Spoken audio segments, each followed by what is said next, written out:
Meu irmão, minha irmã,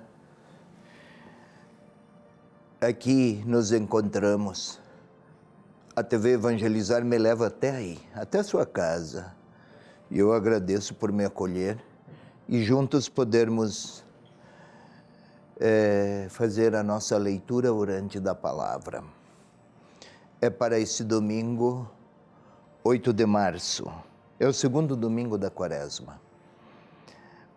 A palavra do Evangelho a ser proclamada neste domingo é a transfiguração, Mateus capítulo 17, versículos 1 a 8. 1 a 9, enganei-me.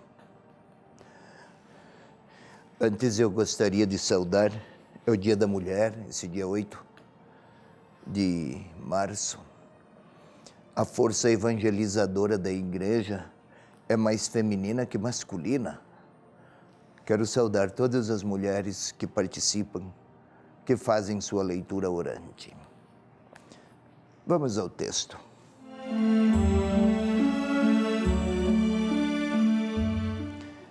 Seis dias depois, Jesus tomou Pedro, Tiago e seu irmão João e os levou para um lugar à parte, sobre uma alta montanha.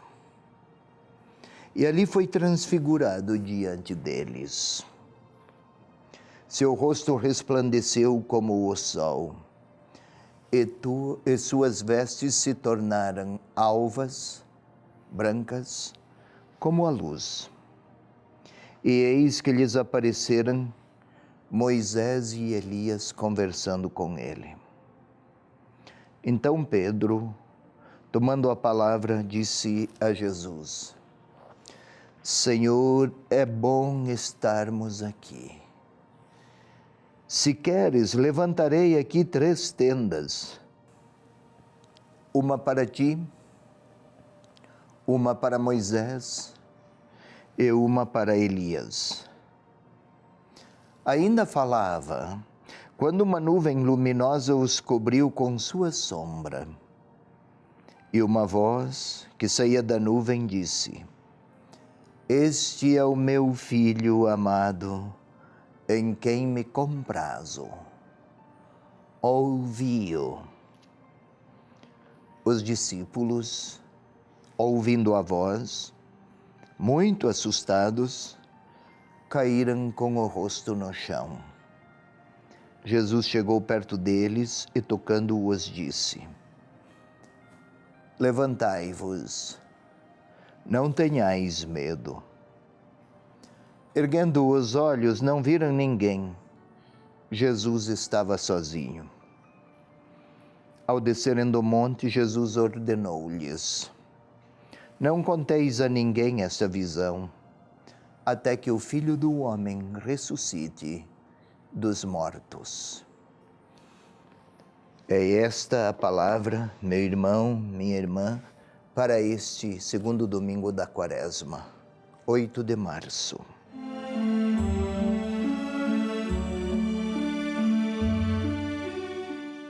Vamos ao texto. Vamos tentar explicar, tentemos compreender. 6 dias depois, Jesus tomou Pedro, Tiago e seu irmão João. 6 dias depois do quê? Vamos lá? Foram 6 dias depois daquele primeiro anúncio de Jesus, de que ele iria para Jerusalém, que enfrentaria o julgamento, que encontraria lá as mais fortes hostilidades, que o prenderiam. E falou do seu destino, e que no 3º dia ressuscitaria. Pedro, o evangelista assim retrata, nós conhecemos, chamou Jesus, tomou-o à parte e começou a repreender. Aliás, para falar de repreender, usou um verbo muito forte, epitimao. Censurou. Ou melhor ainda, repreendeu. Em certos casos, Jesus repreendia os demônios, inclusive. Usou o mesmo verbo. Para Pedro, o sofrimento, a cruz, eram derrotas fragorosas que iam contra todas as perspectivas que o Antigo Testamento propunha para falar do Messias. O Antigo Testamento tinha apreço por um Deus glorioso, poderoso, onipotente, vencedor, triunfalista. E é claro que um bom judeu, das tradições do judaísmo, assim era Mateus, estranharia. É claro que não conseguia vislumbrar sentido naquelas palavras de Jesus. Será que ele debilitou-se mentalmente para falar coisas tão estranhas? Então, 6 dias depois, Jesus tomou Pedro, Tiago e João. Não porque os privilegiasse, mas porque eram os 3 que mais apresentaram dificuldades em aceitar o caminho da cruz. Levou-os a um alto monte. Não é apenas a indicação de um lugar geográfico, espacial, um alto monte, Monte Tabor, hoje se fala. O Evangelho não diz qual, porque não quer apontar um lugar geográfico. O Evangelho pretende que o leitor compreenda: monte é lugar de encontro com Deus. Jesus os levou a um profundo encontro com Deus. Se subiu muito ou se nem subiu, o evangelista tem intenções não descritivas, narrar, reportar um fato. Ele pretende apresentar um fato em uma realidade sob ótica teológica. Então destaca aquilo que teologicamente recebe mais realces. Transfigurou-se. O evangelista usou a voz passiva. Foi transfigurado diante deles. Alguém mostrou a eles uma face, uma visão transfigurada, para que eles, discípulos, percebessem que o caminho para a glória, Jesus apareceu vestido com vestes brancas. Marcos até relata que nenhuma potência humana seria capaz de chegar àquela brancura. O branco como a luz são imagens da cultura do tempo para falar de Jesus, da realidade celestial de Deus. Ele foi vestido, vestes. A vestes fala da personalidade, do coração da pessoa, da sua interioridade. Tudo era branco, ou seja, personalidade divina que se fez ver, que se deixou ver. Não é o poderoso, mas é aquele que chegou a tal brancura, falemos assim, mediante o caminho da cruz. Fora isso que ele dissera e explicara aos discípulos. 6 dias depois quer dizer o quê? O fato de 6 dias atrás e o de hoje, 6 dias depois, estão integrados um ao outro. É na mesma semana.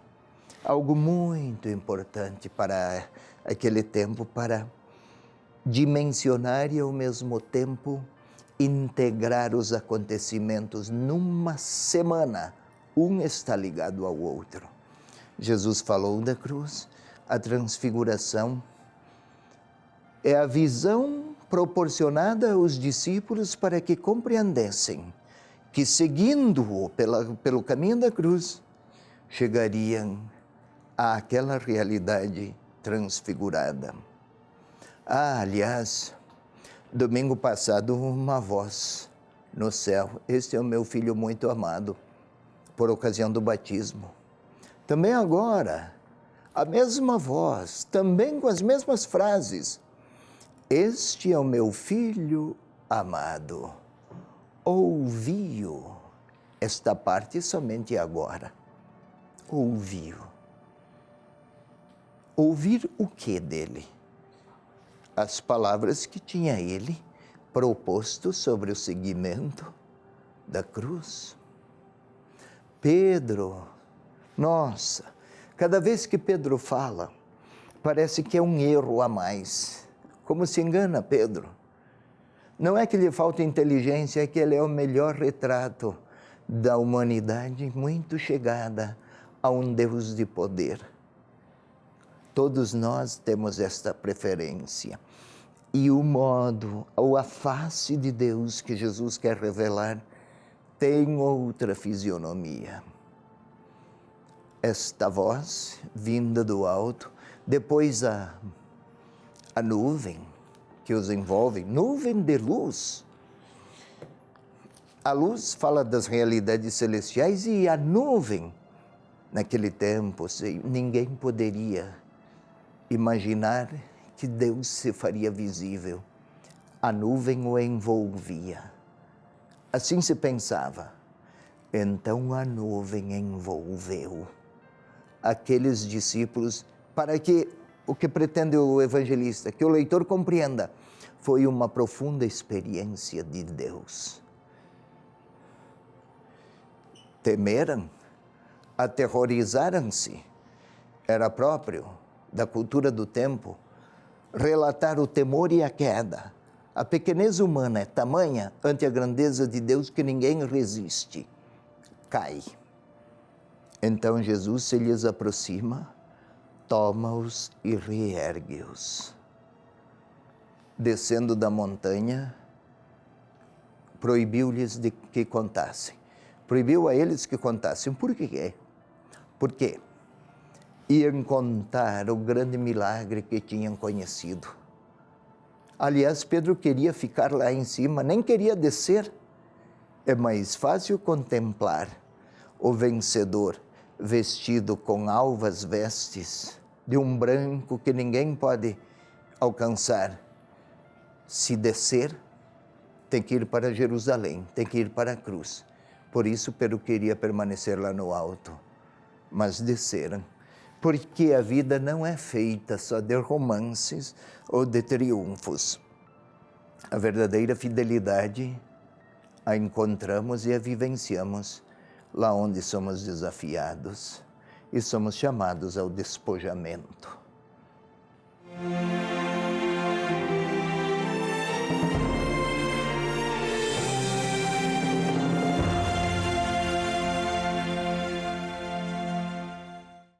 Dom José Antônio Peruso, arcebispo de Curitiba e doutor em ciências bíblicas, faz uma profunda reflexão sobre o Evangelho no próximo domingo. Leitura orante da Palavra, toda quinta, 5:30 da tarde.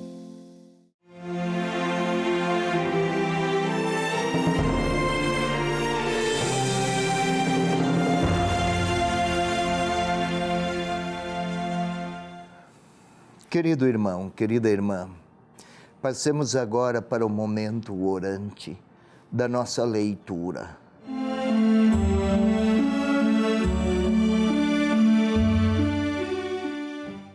Jesus levou os discípulos até o alto para que lá pudessem contemplá-lo.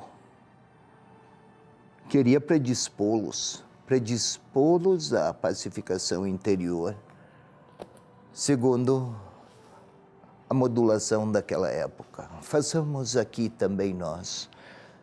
Preparemo-nos interiormente, ambientemos a nossa interioridade, digamos assim, em favor da oração.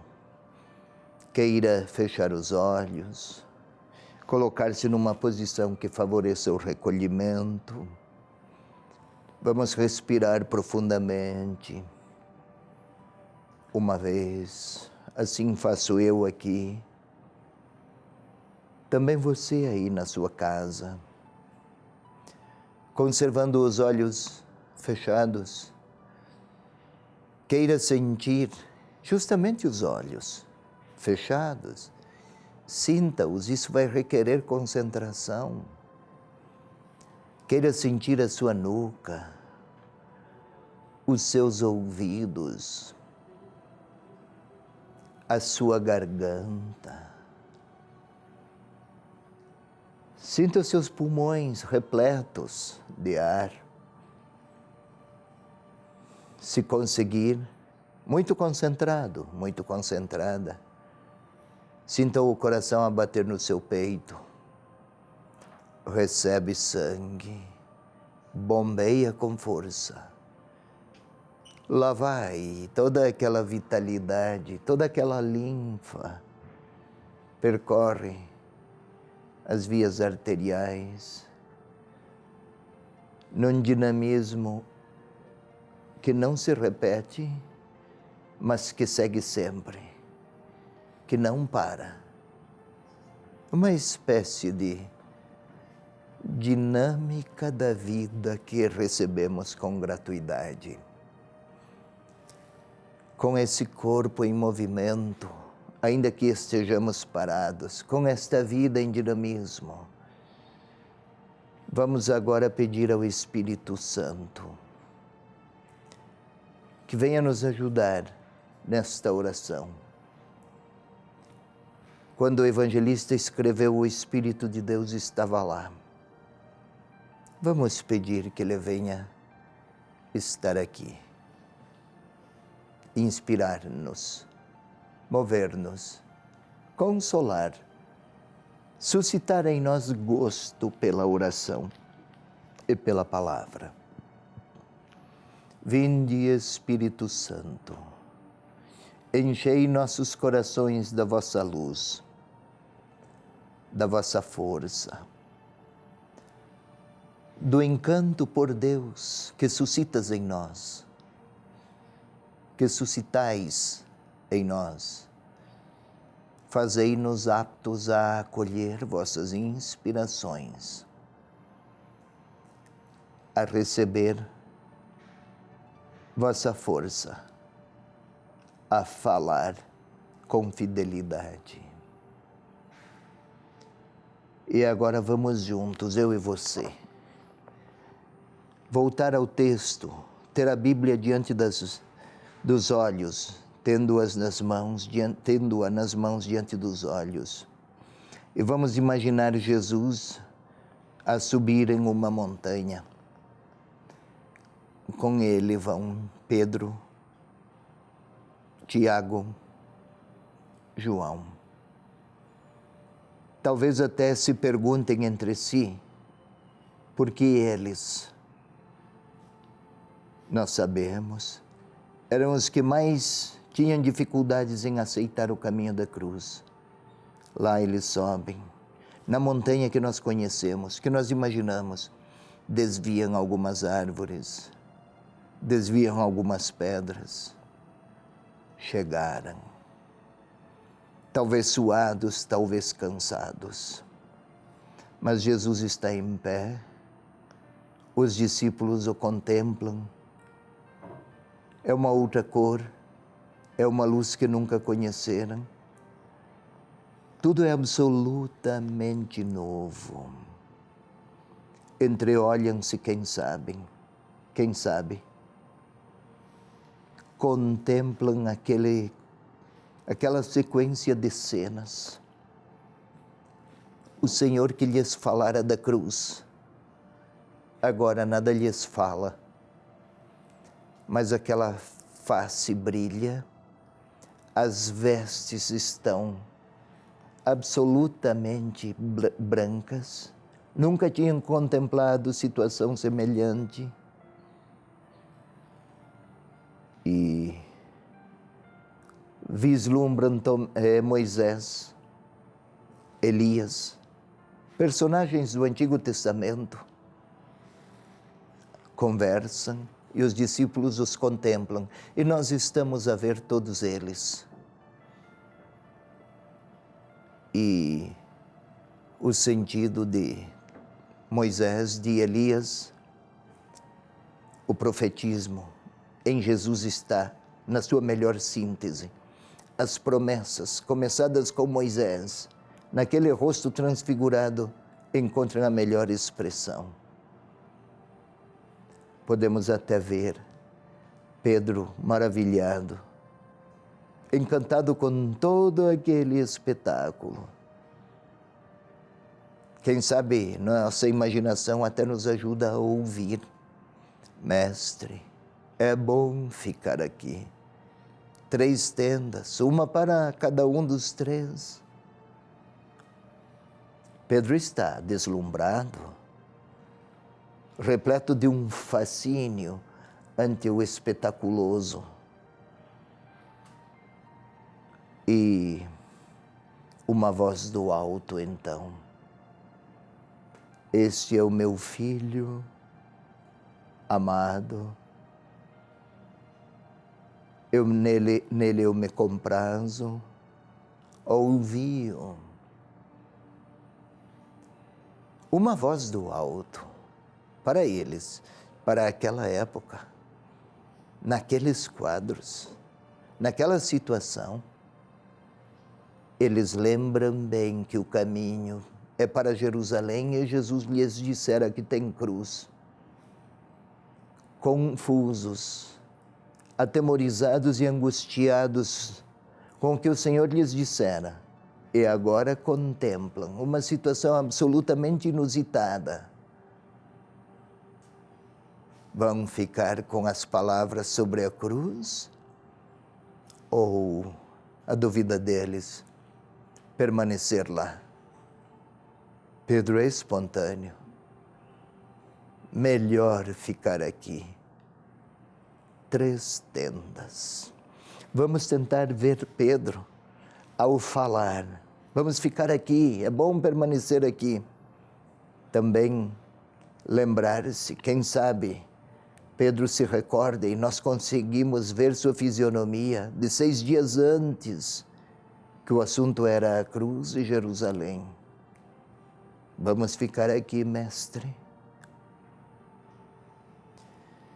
E então uma nuvem os envolve. Com a voz e com a nuvem caem. Quanto medo, quanto tremor. Se for verdade que o caminho para Jerusalém leva à cruz, o que estão contemplando aí é maravilhoso, mas é tudo grande demais para a pobreza, pequenez. Trêmulos,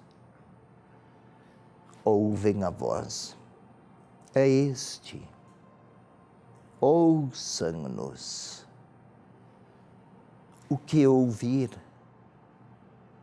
Será que é novamente o assunto da cruz? Justamente o que eles jamais esperavam e não queriam.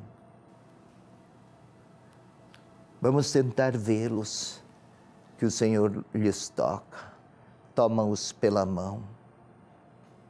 Eles não veem mais nenhuma nuvem. Vamos tentar vê-los. Ter que descer, temos que ir para Jerusalém.